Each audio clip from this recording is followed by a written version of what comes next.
Board of Islamic studies کی جانب سے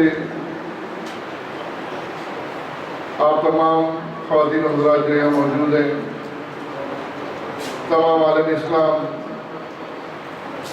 اور اس تمام کائنات کو، اور خصوصاً امام زمان علیہ السلام کو جشن صالحین پہ مبارکباد پیش کرتا ہوں۔ اس مبارکباد کے ہدیہ کرنے کے لیے ایک مرتبہ آواز بلند صلوات دی۔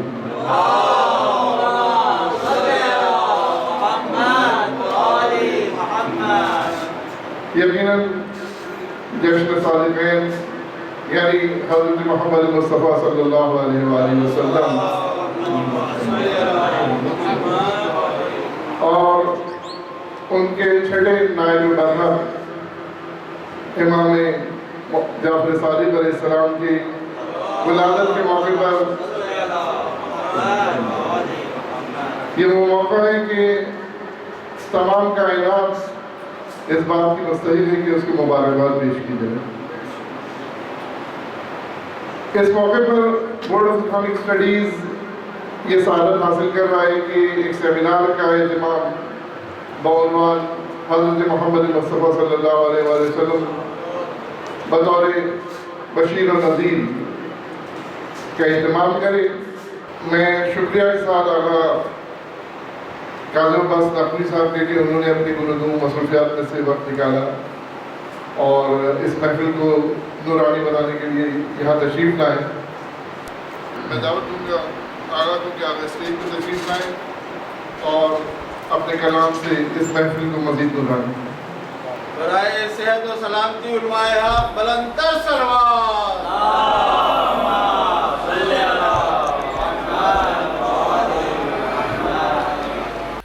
اعوذ باللہ السمیع العلیم من الشیطان الرجیم، بسم اللہ الرحمن الرحیم، الحمد للہ رب العالمین والصلاة والسلام علی رسولہ الکریم وأہل بیتہ الطیبین الطاہرین، لا سیما بقیت اللہ فی الارضین، روحی و ارواح العالمین لتراب مقدمہ الفدا ولعنت اللہ علی اعدائہم اجمعین۔ اما بعد، قال اللہ تعالی فی کتابہ الکریم، بسم اللہ الرحمن الرحیم، انا ارسلناک بالحق بشیرا ونذیرا ولا تسأل عن اصحاب الجحیم۔ درود پڑھیے گا مرتبہ محمد علیہ وسلم۔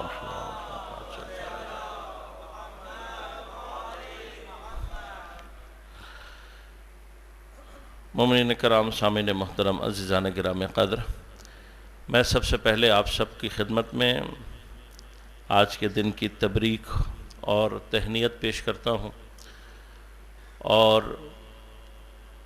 آپ سب اور اپنی جانب سے اس عید بابرکت میلاد باسعادت کی تبریک اور تہنیت اس کے حقیقی وارث امام زمان علیہ السلام کی خدمت اقدس میں صلی اللہ علیہ وسلم۔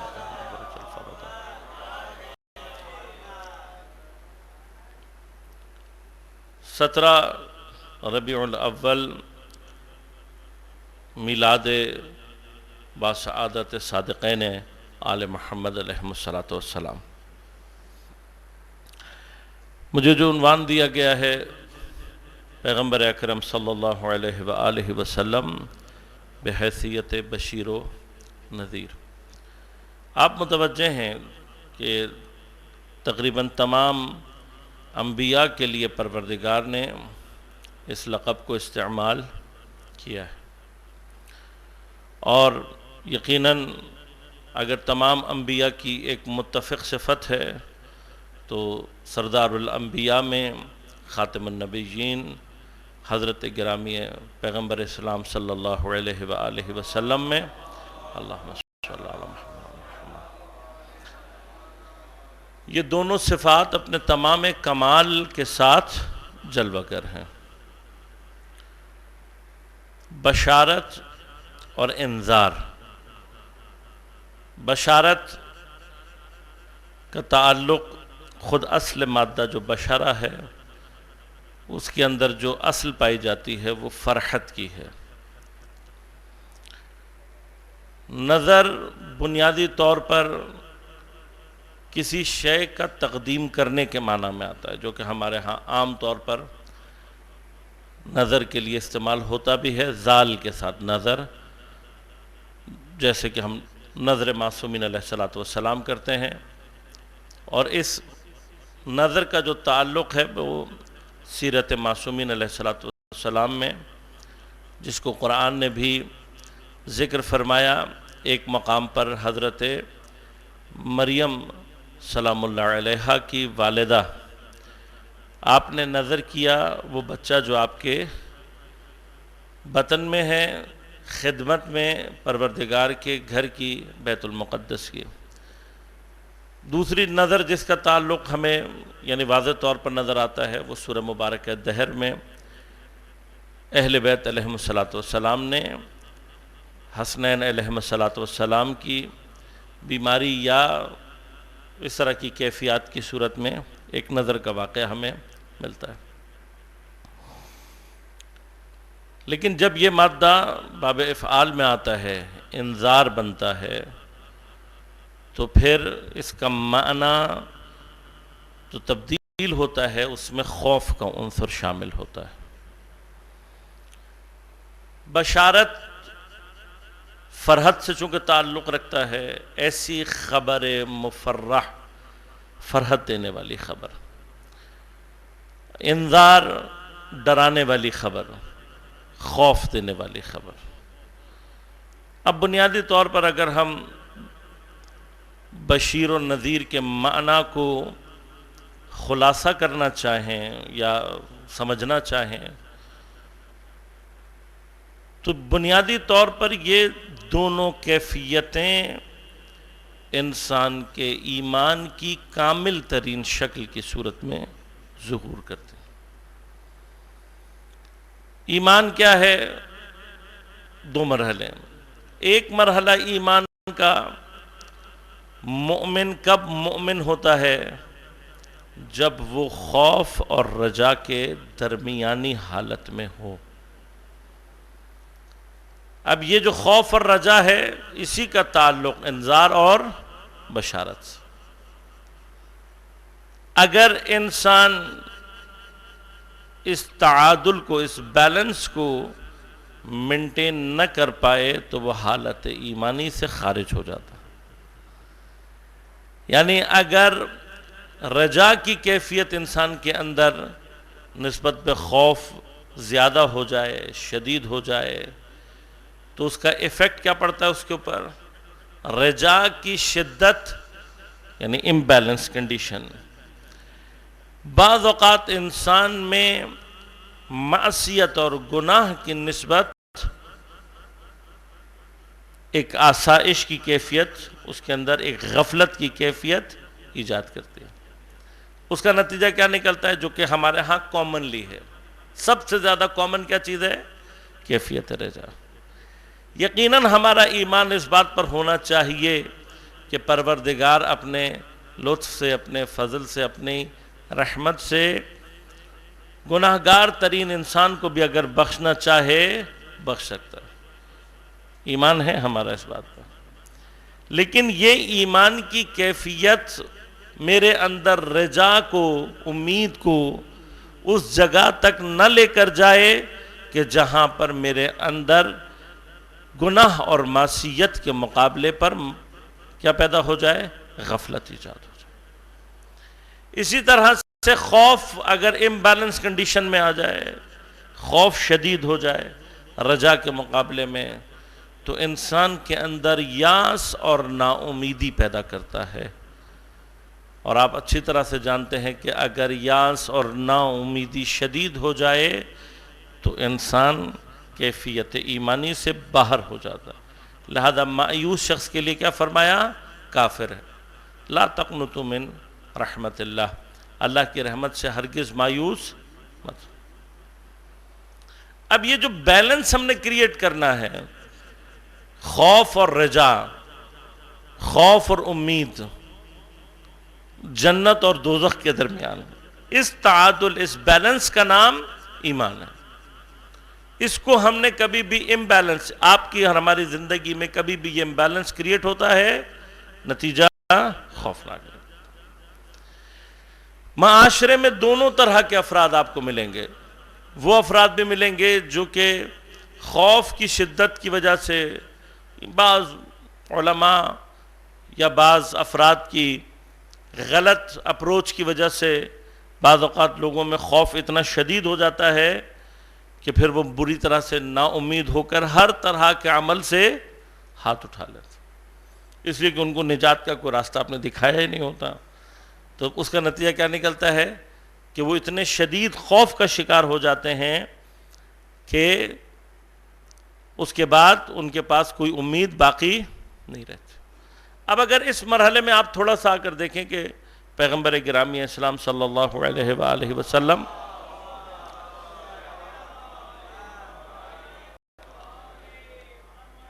حضرت کی جو اپروچ ہے اس اعتبار سے، خصوصاً خوف کے مقابلے میں، وہ واقعاً تعجب انگیز ہے۔ ہر آپ کی یعنی خود حضرت کی سیرت کے یہ مقامات ہیں کہ آپ کے زندگی میں بعض ایسے افراد کو لایا گیا جو بدترین گناہ انجام دینے والے ہیں، لیکن بدترین گناہ کے باوجود بھی اگر وہ متوجہ ہیں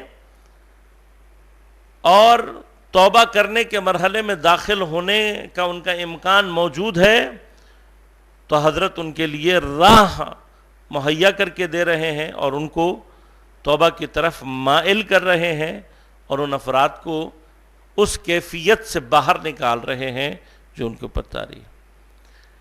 اب مسئلہ کیا ہے، ہمیں ان دونوں جگہوں کو یعنی یہ جو دونوں کیفیات ہیں اپنے ایمانی مراحل میں ان کو سمجھنے کی ضرورت ہے۔ یعنی یہ جو خوف ہے، اب یقیناً جب ہم خوف اور رجا کی بات کرتے ہیں تو آپ میں سے اکثر کے ذہن میں وہ روایات موجود ہوں گی کہ جن میں فرمایا کہ جو خوف کی وجہ سے عبادت کرتے ہیں وہ غلاموں کی عبادت انجام دیتے ہیں، جو جنت کی خواہش اور جنت کی امید میں کرتے ہیں وہ تجارت، تاجروں والی عبادت کرتے ہیں۔ عبادت الاحرار کیا ہے؟ عبادت الاحرار اس مرحلے سے بالاتر ہو کہ خدا کو عبادت کے لائق جانتے ہوئے عبادت کرنا۔ اب اس کا معنی کیا یہ ہے کہ ہم پہلے ہی دن عبادت الاحرار کے مرحلے میں داخل ہو سکتے ہیں؟ آیا اس روایت کا معنی یہ ہے؟ نہیں، معنی یہ نہیں۔ معنی یہ ہے کہ آپ اور ہم کسی بھی سٹیج پر سٹک نہ ہوں پچھلی دو، یعنی کیا؟ وہ جو خوف والی عبادت ہے بالآخر اس کی ایک جگہ ہے۔ اگر غلام کہا گیا ہے تو ہمارے اندر عبدیت کی کیفیت پیدا ہونی چاہیے، نہیں ہونی چاہیے؟ ہم عبد کیسے بنتے ہیں؟ عبد کیسے بنا جاتا ہے؟ عبد کے اندر اگر خوف کی کیفیت نہ ہو وہ کبھی بھی تسلیم نہیں ہوتا۔ لہذا ہم نے ایک سٹیج پر غلاموں والی عبادت کرنی ہے، یہ ہماری تربیت کے مراحل ہیں۔ دوسرے مرحلے پر ہم نے تاجرانہ عبادت کرنی ہے، مگر نہیں کرنی تاجرانہ عبادت۔ بعض لوگ کہتے ہیں جی تاجرانہ عبادت اچھی نہیں ہے۔ نہیں، کس نے کہا آپ سے؟ مگر خدا آپ سے تجارت نہیں کرتا، کرتا ہے یا نہیں کرتا؟ کرتا ہے نا، تجارت کرتا ہے۔ ان اللہ اشتری من المؤمنین انفسهم واموالهم بان لهم الجنہ۔ ایک تجارت کے جو چار اہم ترین لوازم ہیں اس آیت میں موجود ہیں۔ چار لوازم تجارت کے کیا ہونے چاہیے؟ خریدار ہونا چاہیے، بیچنے والا ہونا چاہیے، کوئی شے ہونی چاہیے جو کہ بیچی جائے، جس کو ہمارے ہاں لغت میں یا اگر آپ کہیں اصطلاح میں کہتے ہیں مثمن، اور اس کی کوئی قیمت ہونی چاہیے جس کو اصطلاح میں کہا جاتا ہے ثمن۔ متعاقدین، معاملہ کرنے والے دو طرفین، ثمن اور مثمن، یہ چار چیزیں جہاں اکٹھی ہو جائیں وہاں کانٹریکٹ ہو رہا ہے، وہاں تجارت ہو رہی ہے۔ تجارت ہے یا نہیں تجارت ہے؟ اللہ تبارک و تعالیٰ آپ سے تجارت کرنا چاہتا ہے، وہ خود تجارت۔ اشترا کا مطلب کیا ہے؟ مشتری۔ اسی سے اس میں فاعل کیا ہے؟ اشترا سے مشتری۔ اللہ تبارک و تعالی مشتری ہے. جب وہ مشتری ہے تو آپ خود بخود کیا ہیں؟ آٹومیٹیکلی کیا بن جاتے ہیں؟ بائع بن جاتے ہیں. بس بائع بھی ہے، مشتری بھی ہے، ثمن بھی ہے، مثمن بھی ہے. ثمن کیا ہے یہاں پر؟ بِأَنَّ لَهُمُ الْجَنَّةَ، جنت دے گا آپ کو. مثمن کیا ہے؟ آپ کا مال اور آپ کی جان. سوال یہ پیدا ہوتا ہے کہ اس کا مطلب کیا ہے؟ اللہ خود تجارت. اب صرف مال اور جان نہیں خریدتا، بہت کچھ خریدتا ہے. کس سے خریدتا ہے؟ لیکن من المؤمنین، مومنین سے. شرط فروشندے کیا ہے؟ مومن ہونا چاہیے. غیر مومن سے کچھ نہیں خریدتا اللہ تعالیٰ. لہذا اب تجارت ہے اور اللہ تبارک و تعالیٰ ہی یہ چاہتا ہے کہ ہم یہ تجارت کریں. لہذا مختلف مقامات پر فرماتا ہے کہ جنہوں نے دنیا کو آخرت کے بدلے خرید لیا، انہوں نے اپنی تجارت میں کوئی بھی ما ربحت تجارتہم، ان کی تجارت نے انہیں کوئی نفع، کوئی فائدہ نہیں دیا. ربح بھی موجود ہے، یعنی فائدہ بھی موجود ہے، نقصان کا بھی ذکر ہے، بس تجارت ہے. یہ تاجرانہ عبادت ایک مرحلہ ہے، لیکن تربیت کا خدا کی طرف حرکت کرنے کا. اور یقیناً خوف کی عبادت سے زیادہ افضل عبادت تاجرانہ عبادت ہے. لیکن اس تاجرانہ کیفیت کو سمجھنے کی ضرورت ہے. ہم بعض اوقات تھوڑا سا افراط میں چلے جاتے ہیں کہ مثلا جب تاجرانہ اس کی بات ہوتی ہے تو ہم سمجھتے ہیں کہ شاید ہماری عبادت، جو عبادت ہے وہ کون سی ہے؟ ہماری عبادت وہ خود غرضانہ عبادت ہے. ہماری عبادت ہماری خواہشات اور لذات کی جانب نہیں، وہ ایک افراطی کیفیت ہے. وہ افراطی کیفیت ہے. یہ عاشقانہ نماز ہے. خدا آپ سے خریدنا چاہتا ہے، خدا آپ کو آمادہ کرنا چاہتا ہے. مگر کتنے لوگ ہیں آپ میں سے جو جنت نہیں جانا چاہتے ہیں؟ ہے کوئی؟ تو جنت جانا بھی چاہتے ہیں اور پھر جنت کی جو خریداری کی بات آتی ہے تو پھر کہتے ہیں کہ خود غرضانہ ہے. نہیں عزیزان من، افراط میں جانے کی ضرورت نہیں ہے. وہ ایک افراطی کیفیت ہے. تربیت میں یاد رکھیے گا سب سے بنیادی مرحلہ عقائد میں ان کو ایکٹیویٹڈ فارم میں لانے، ان کو ایک فعال صورت دینے کا ابتدائی مرحلہ خوف ہے. اب لازم بات ہے یہ موضوعات ڈسکس کیے ہم نے، اب جو ہماری کلاس میں رہے ہیں وہ میں نے تھوڑا سا سمجھائی تھی یہ بات. اگر آپ عقائد سمجھنا چاہتے ہیں، تفہیم عقائد کے اعتبار سے آرڈر ڈیسینڈنگ ہے. آپ کو جب تک توحید سمجھ میں نہیں آئے گی، آپ کو کبھی بھی نبوت اور امامت سمجھ نہیں آ سکتی. اور جب تک آپ کی توحید یعنی نبوت اور امامت کلیئر نہ ہو، اس وقت تک قیامت نہیں سمجھ میں آتی. کیوں ہم قیامت کی طرف اتنے اٹریکٹڈ نہیں ہیں؟ کیوں ہم قیامت کے بارے میں اتنے سیریس نہیں ہیں؟ معاملہ اوپر سے شروع ہو رہا ہے. توحید کلیئر نہیں ہے، نبوت و امامت کلیئر نہیں ہے، تو پھر نیچے آتے آتے تک قیامت اتنی ڈسٹارٹڈ فارم میں ہو جاتی ہے اور اتنی ضعیف ہو چکی ہوتی ہے کہ وہ ہمارے اوپر کوئی اثر نہیں دکھاتی.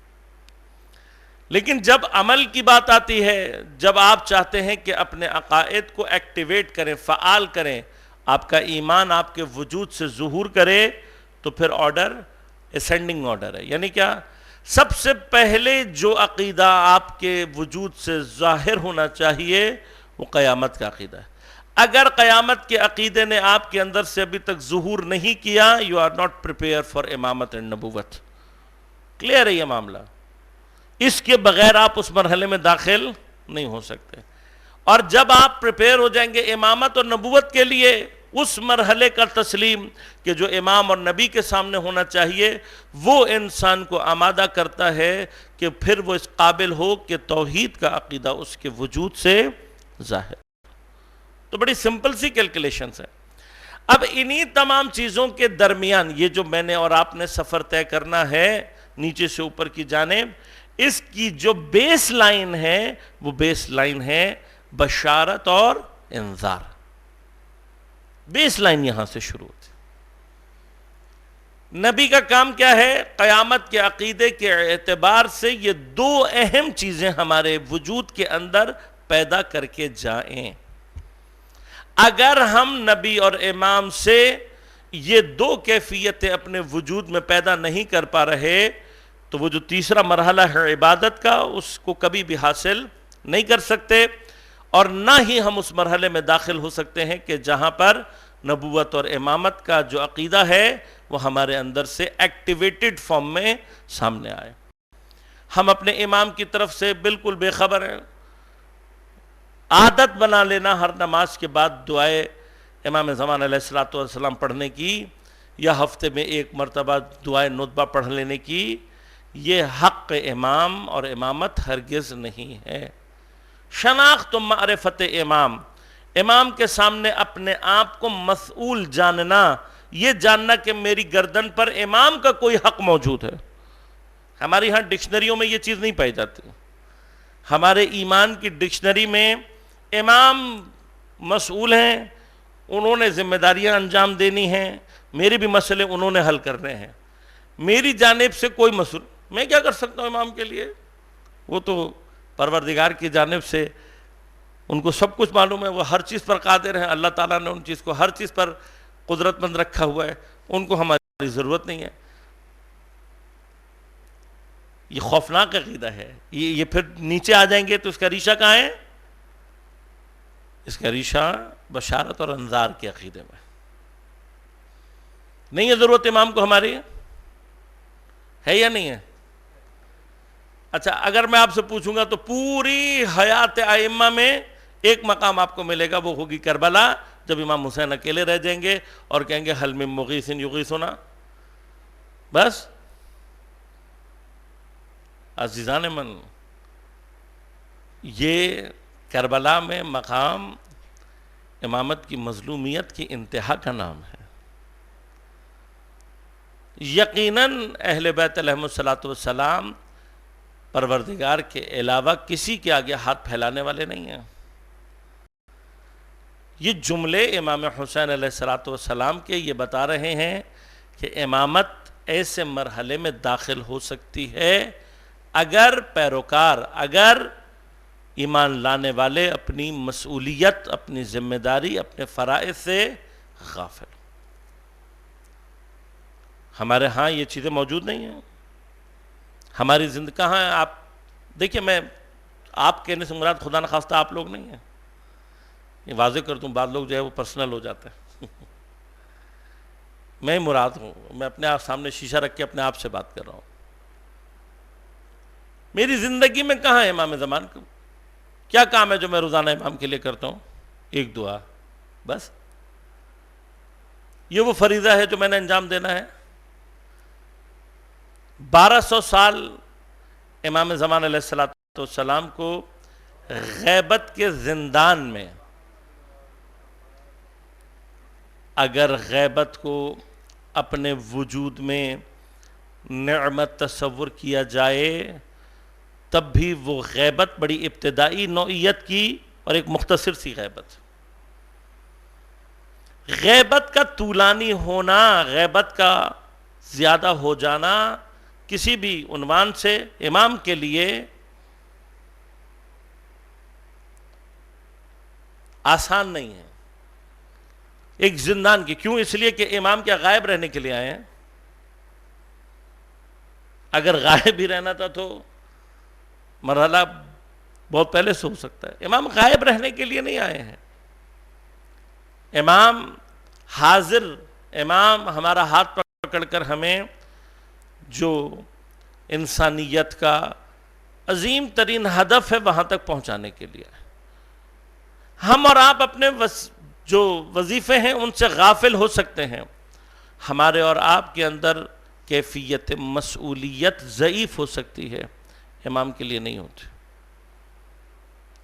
اب ایک ایسا مسئول، ایک ایسی ذات کے جو اپنے فریضے، اپنی مسئولیت سے بے خبر نہیں ہے، جب وہ اپنی مسئولیت کو اس طریقے سے انجام پاتا ہوا نہیں دیکھتا تو اس کا جو کرب ہے، جو اس کی کیفیت ہے، اس کو درک کرنے کی ضرورت ہے۔ لہذا اب یہ جو کیفیت بشارت اور انذار ہے، اس کو تھوڑا سا ہمیں اپنے یہ سوچنے کی ضرورت ہے کہ ہم کہاں کھڑے۔ سب سے اہم ترین مسئلہ انسان کے اندر یہ ہوتا ہے کہ وہ ان چیزوں پر بلیف نہیں کر پاتا یا فرم بلیف نہیں کر پاتا جو کہ اس کے لیے محسوسات کے مرحلے میں داخل نہ ہو. لیکن کچھ چیزیں ایسی ہیں کہ جن کا تعلق محسوسات سے ہوتا ہی نہیں ہے. اب جن چیزوں کا تعلق محسوسات سے نہیں ہے وہ مرحلہ طے کرتی ہیں یہاں تک کہ ان کے آثار حسی انسان کے اوپر ظاہر ہونے لگیں. مثلا 2 + 2 3 ہوتے ہیں.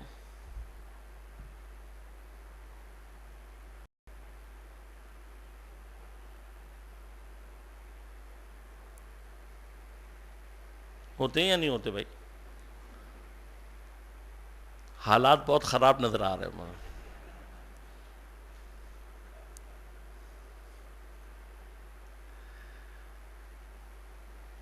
یا شاید میں نے کم کر دیے، 2 + 2 5 ہونے چاہیے تھے. جب ہم اب غور کریں، وہ چیز کہ جس کو 2 + 2 4 ہونا عقلی مسئلہ ہے، حسی مسئلہ نہیں. لیکن اپنے تجربات سے چیزوں کو بار بار عقل میں دہرانے سے ہم ایک ایسی سٹیج پر پہنچتے ہیں کہ جیسے ہی یہ ایکویشن خراب ہوتی ہے we feel a shock، ہمیں ایک جھٹکا لگتا ہے. اب اگر جھٹکا کم لگ رہا ہو تو پھر مسائل تھوڑے سنگین ہو جاتے ہیں. رسپانس جلدی آنا چاہیے تھا کہ بھئی 2 اور 2 4 ہوتے ہیں، 3 نہیں ہوتے. لیکن میں چلیں، آپ بہرحال چونکہ حسن ظن پروردگار نے کہا ہے میں پیدا کر لیتا ہوں کہ آپ میرے احترام میں چھپ رہے. لیکن یاد رکھیے گا، احترام اور اصول جہاں ٹکرا رہے ہوں وہاں پر اصول کو باقی رکھنا ہی احترام ہوتا ہے.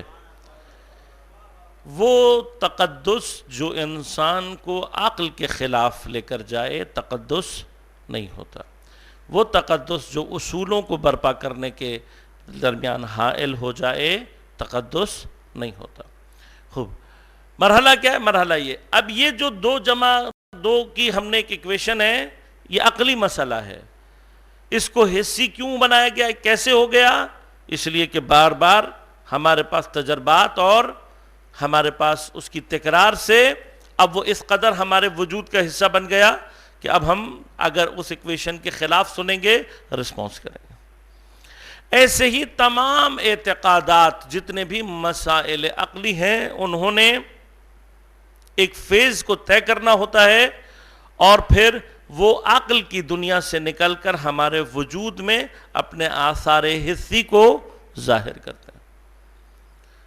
اب اس کے لیے جو مرحلہ درمیان میں درپیش ہوتا ہے وہ یہ ہوتا ہے کہ ان تمام کچھ چیزیں ایسی ہیں کہ جو حتیٰ معقولات کی سرحد سے بھی اوپر، جو چیزیں معقولات کی سرحد سے اوپر ہیں ان کو اصطلاح میں غیب کہا جاتا ہے، اس لیے کہ عقل انسانی بھی انہیں درک نہیں کر سکتی. وہ چیزیں جو کہ ہمارے ادراکات کے دائرے سے اس حد تک باہر ہیں کہ اگر ہم ان کا اثبات عقلی کر بھی لیں تب بھی ہمارے اندر ان کو ڈیٹیکٹ کرنے کی کوئی چیز اور کوئی طاقت موجود نہیں ہے. مثلا ہم فرشتے کو ڈیٹیکٹ نہیں کر سکتے، ہم وحی کو ڈیٹیکٹ نہیں کر سکتے. عالم غیب، عالم ملکوت جتنا بھی ہے اس کو ہم ڈیٹیکٹ نہیں کر سکتے. اب وہ جو چیز جس کو ہم ڈیٹیکٹ نہیں کر سکتے، آیا جس کو ہم ڈیٹیکٹ نہیں کر سکتے جو ہمارے شعور اور ادراک کے دائرے میں داخل ہو ہی نہیں سکتی، کیا کوئی راستہ بھی نہیں ہے اس تک پہنچنے کا یا راستہ ہے؟ تو ایک چھوٹا سا مسئلہ جو ہے جو ہم عام طور پر آبزرو کرتے ہیں، سائنس نے کم از کم ہماری یہ مشکلات آسان کر دی ہیں کہ سائنس نے آ کر ہمیں یہ بتایا کہ ہر وہ چیز جو آپ کے شعور اور ادراک کے دائرے سے، اس لیے کہ ابتدائی ترین شعور اور ادراک انسان کا پیدا ہوتا ہے اس کے حواس خمسہ کے ذریعے سے. خدا نخواستہ کوئی شخص پیدائشی نابینا ہو تو آپ جتنا مرضی زور لگا لیں آپ اس کو کبھی بھی رنگ سمجھا نہیں سکتے, کبھی نہیں سمجھا سکتے آپ. کیوں؟ اس لیے کہ کلر دیکھا جا سکتا ہے, ڈیفائن نہیں کیا جا سکتا. خدا نخواستہ کسی کے سونگھنے کی حس کام نہ کر رہی ہو تو آپ اس کو خوشبو ڈیفائن نہیں کر سکتے. کسی کے ٹیسٹ بڈ کام نہ کر رہے ہوں تو آپ اس کو کبھی بھی ذائقہ نہیں سمجھا سکتے. اب جو چیز آپ اس کو سمجھا نہیں سکتے وہ خود درک نہیں کر سکتا, اس اعتبار سے اس کا جو شعور اور ادراک کا مرحلہ ہے وہ خالی رہ جاتا ہے. اب سوال یہ پیدا ہوتا ہے کہ جب ہم اس مرحلے میں داخل ہو گئے, بنیادی ترین شعور اور ادراک کو ہمارے حواس خمسہ نے مہیا کرنا ہے, اور ہمارے حواس خمسہ محدود اور ناقص ہیں, تو کیا ہم اس دائرے کو وسیع کر سکتے ہیں یا نہیں؟ تو سائنس نے جو ہمارے اوپر سب سے بڑی نعمت بن کر ہمارے سامنے آیا ہے وہ ایک یہ کانسیپٹ ہے کہ آپ کے شعور اور ادراک کو وسعت دی جا سکتی ہے انسٹرومنٹ کے ذریعے سے. لیکن جس بھی ڈائمنشن یا جس بھی ڈائریکشن میں آپ موو کرنا چاہتے ہیں, instrument must be related to that dimension. مثلا اگر آپ دیکھنے کے اعتبار سے آگے بڑھنا چاہتے ہیں تو جو آپ کا انسٹرومنٹ ہے وہ آپ کی آنکھ سے ریلیٹڈ ہونا چاہیے, سائٹ سے ریلیٹڈ ہونا چاہیے. اگر آپ کان کے حوالے سے ترقی کرنا چاہتے ہیں, اب یہ ہم نے ترقیاں کی, اس کے بعد ایک زبردست مرحلہ ہمیں سائنس نے یہ بھی بتایا کہ کچھ چیزیں ایسی ہیں کہ جو آپ کے اندر اس کا ڈیٹیکٹر ہے ہی نہیں. اب جب ڈیٹیکٹر نہیں ہے تو کیا کیا جائے؟ کہ ایون اس کو بھی اسی سے ریلیٹڈ انسٹرومنٹ کے تھرو ڈیٹیکٹ کیا جا سکتا. کیا انسان کے اندر وائی فائی وغیرہ کو ڈیٹیکٹ کرنے کا ڈیٹیکٹر ہو سکتا ہے؟ پاسبل ہے یا نہیں؟ پاسبل ہے یا نہیں؟ پاسبل ہے. اس لیے کہ اللہ تبارک و تعالیٰ نے کچھ حیوانات کے اندر یہ سسٹم رکھا ہوا ہے. مثلا آپ جو آج وائی فائی تک پہنچے ہیں, یہ سفر آپ نے کہاں سے شروع کیا؟ ریڈار سے. ریڈار آپ نے بنایا کہاں سے؟ چمگادڑ کو دیکھ کے, بیٹس کو. انسان کے لیے بڑا تعجب کا مرحلہ تھا جب اس نے چمگادڑ پر ریسرچ کی. تو پہلا سوال انسان کے لیے چمگادڑ کے متعلق کیا تھا کہ یہ رات میں کیوں ٹریول کرتی ہے, یہ اندھیری جگہوں پہ کیوں رہتی ہے. یہ تجربہ جب اس نے کیا تو اسے پتہ لگا کہ چمگادڑ کی جو آنکھیں ہیں وہ لائٹ سے نہایتاً سینسٹیو ہے, یعنی ذرا سی بھی روشنی جو ہے وہ ان کی آنکھوں کو اذیت پہنچتی ہے, اس کو برداشت نہیں کر سکتی. اچھا, پہلی چیز انسان کو جو سمجھ میں آئی وہ پھر یہ تھی کہ شاید اس کے اندر رات کے وقت دیکھنے کی قوت پائی جاتی ہے. لیکن تجربات سے یہ ثابت ہوا کہ رات کے وقت تو کیا وہ دیکھنے کی قوت ہی اس طریقے سے نہیں رہتی. بہت نیئرسٹ آبجیکٹ کو بھی وہ صحیح سے دیکھ نہیں پاتا. اب انسان کے لیے تعجب کا تیسرا مرحلہ تھا یہ کہ اگر یہ دیکھ نہیں سکتی تو یہ اتنی پرفیکٹلی فلائی کیسے کرتی. اصولاً کیا ہونا چاہیے؟ جس کو نظر نہیں آ رہا اس کو فلائی کرتے ہوئے مختلف چیزوں سے ٹکرانا چاہیے. اب انسان نے جب ریسرچ کی تو پتہ لگا کہ یہ فلائی کرتے ہوئے اپنے منہ سے ایک اسپیشل پچ کی ایک ساؤنڈ نکالتی ہے, اور وہ ساؤنڈ جب ٹکرا کر واپس آتی ہے تو اس کے اندر ایک ایسا سسٹم ہے کہ جو اس فاصلے کو ڈیٹیکٹ کرتا ہے, اور یہ اتنی تیزی سے کام کرتا ہے کہ وہ ڈیورنگ فلائٹ نزدیک ترین جو ڈسٹنس ہے اس کو بھی بڑی تیزی کے ساتھ کیلکولیٹ کرتا ہے. ابھی اگر آج میں کسی بچے کو, انجینئر کو یہ کہوں کہ جی ایسا ہم نے کوئی ڈرون بنانا ہے, تو سب سے پہلے کیا کہے گا؟ وہ کہے گا صاحب اس کے لیے تو بڑا ہائی اسپیڈ پروسیسر چاہیے. بس اب غور کریں کہ پروردگار عالم نے ایک مخلوق کے اندر اس چیز کو رکھ کر مجھے اور آپ کو کیا سمجھایا. اگر اللہ تعالیٰ ہمیں اور آپ کو یہ سسٹم ادا کرنا چاہتا تو اللہ کے لیے مسئلہ نہیں. جیسے اس نے چمگادڑ کو دیا ایسے سسٹم ہمارے اندر بھی ہو جاتا.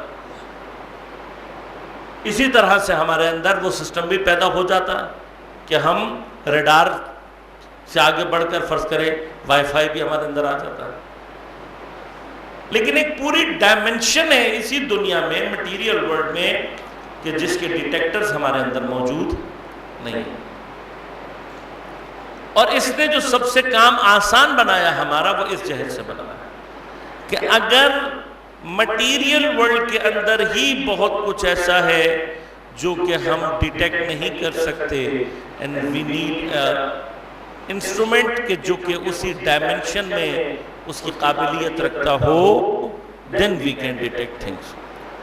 تو ہم نے اب وہ ساری کی ساری چیزیں ہم نے انسٹرومنٹ مثلا بنایا موبائل, اب اس کی جتنی بھی ویوز, ریز, وائی فائی وغیرہ وغیرہ سب کچھ, ہم ان میں سے کچھ بھی ڈیٹیکٹ نہیں, ہم کچھ بھی ڈیٹیکٹ نہیں کر سکتے. غور کیجئے گا, سائنس بنیادی طور پر کس چیز کو ترقی دے رہی ہے؟ یہ جو ہم سائنٹیفک ترقی کو اپنی ذات کی طرف نسبت دیتے ہیں, یہ تھوڑا سا تسامح ہے. ہم یہ کہتے ہیں جی انسان نے بڑی ترقی کر لی, جہاز بنا لیا, فنا بنا لیا. ٹھیک ہے کہ بنایا انسان نے, لیکن ترقی کس نے کی؟ ترقی مادے نے کی ہے. میٹر ڈیولپ ہو رہا ہے, ہم تو وہیں کہ وہیں بیٹھے ہوئے ہیں. جہاز مجھے تیز رفتاری سے لے جا سکتا ہے, میں خود جا سکتا ہوں. موبائل ہے کہ جو مجھے کنیکٹیوٹی دے سکتا ہے, میں خود کنیکٹیوٹی پیدا کر سکتا ہوں. ترقی کس نے کی؟ میرے اور حضرت آدم علیہ السلام کے بچوں میں کیا فرق ہے؟ کیا میں ان سے زیادہ دیکھ سکتا ہوں؟ کیا میں ان سے زیادہ سن سکتا ہوں؟ کیا میں ان سے تیز رفتاری سے زیادہ سفر کر سکتا ہوں؟ بس سائنس کی ڈیولپمنٹ ہے اور ضروری بھی ہے. حتیٰ انسان کے ایمانی اور اعتقاداتی سفر کے اندر اس کا جو یہ سائنس سے ریلیٹڈ علم ہے یہ یقیناً مددگار ہے. لہذا ہم سائنس کی مخالفت نہیں کرتے, لیکن ہمیں جو چیز سوچنی اور سمجھنی ہے وہ یہ ہے, آیا کیا واقعاً سائنس ہمیں ترقی دے رہی ہے؟ ٹھیک ہے, ہم نے قوانین کو کشف کیا, ٹھیک ہے کہ ہم نے ان قوانین کی بنا پر چیزوں کو مینوفیکچر کیا. سوال یہ پیدا ہو رہا ہے کہ ترقی کون کر رہا ہے, ہم یا میٹر؟ ڈیفینیٹلی میٹر ترقی کر رہا ہے. میٹر ہے جو کہ آگے کی طرف بڑھ رہا ہے. ہم تو وہیں کہ وہیں کھڑے ہیں. ہم جہاز میں بیٹھ سکتے ہیں, جہاز کی رفتار سے سفر خود نہیں کر سکتے. لہذا یاد رکھیے گا, سائنس علم ہے related to matter and its properties, اور جب سائنس ترقی کرے گی تو مادہ ہی ترقی کرے گا.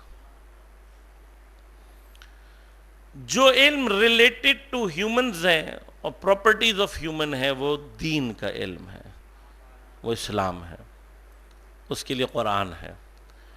لہذا اگر دین ترقی کرے گا, دین ترقی کرے گا تو دین کی ترقی کا نتیجہ انسانوں کے اندر ترقی اور ڈیولپمنٹ ہے.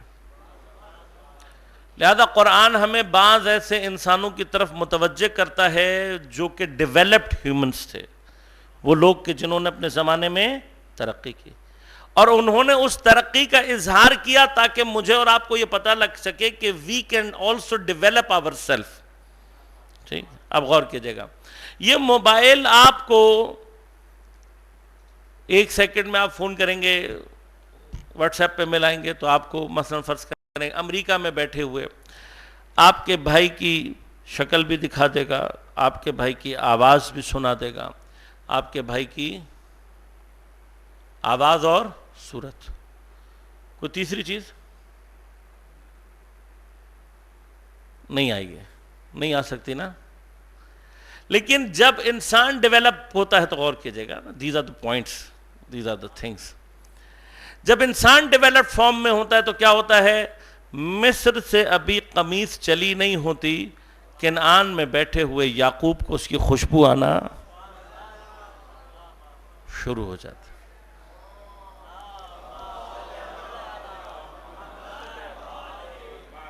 جب انسان ترقی کرتا ہے تو کیا ہوتا ہے؟ آپ نے تیز ترین طیارہ بنا لیا، تیز ترین آپ نے جہاز بنا لیے، لیکن جب انسان ترقی کرتا ہے تو وہ پلک جھپکنے میں ہزاروں میل دور سے تخت بلقیس کو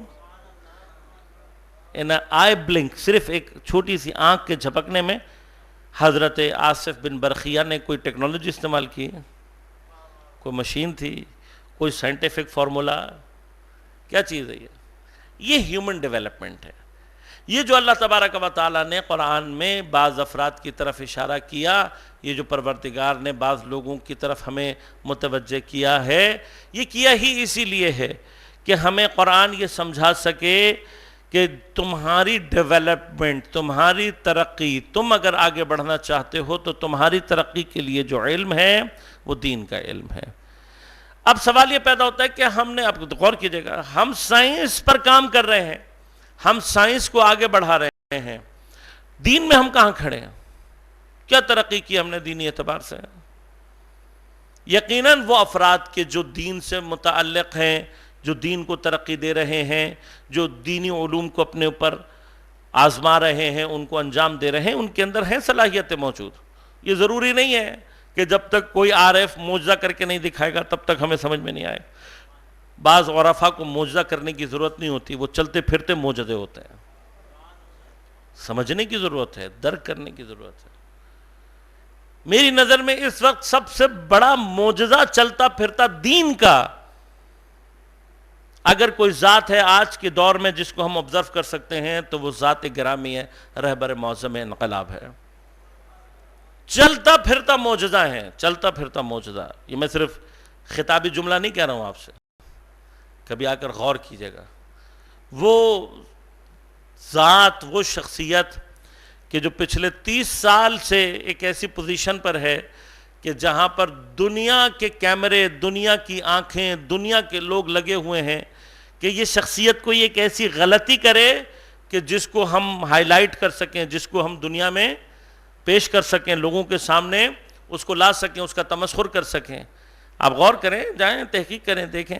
امریکہ جس کو ہم اور آپ سپر پاور کہتے ہیں، اس کا صدر 4 سال کے لیے بھی اگر آتا ہے تو 400 غلطیاں کر کے جاتا ہے. آپ کیمرے کی آئیں سے نہیں بچ سکتے نا. اب جو شخص ایسا نہیں ہے، اب میں نام نہیں لینا چاہتا، لیکن یہ وہ والی شخصیت بھی نہیں ہے، ملا صاحب بھی نہیں ہے جو کہ غائب ہے، جن کو آج تک کسی نے دیکھا ہی نہیں. ایک پوری شخصیت تھی ہم صاحب ملک میں، آپ کو یاد ہوگا. اب وہ شخصیت آج تک اس کو کسی نے نہیں دیکھا کون ہے. اسی طرح سے بن لادن جو تھا، اس کو آج تک پتہ نہیں ہے کسی کو کہ تھا بھی یا نہیں تھا. یہ ایسی شخصیت نہیں ہے.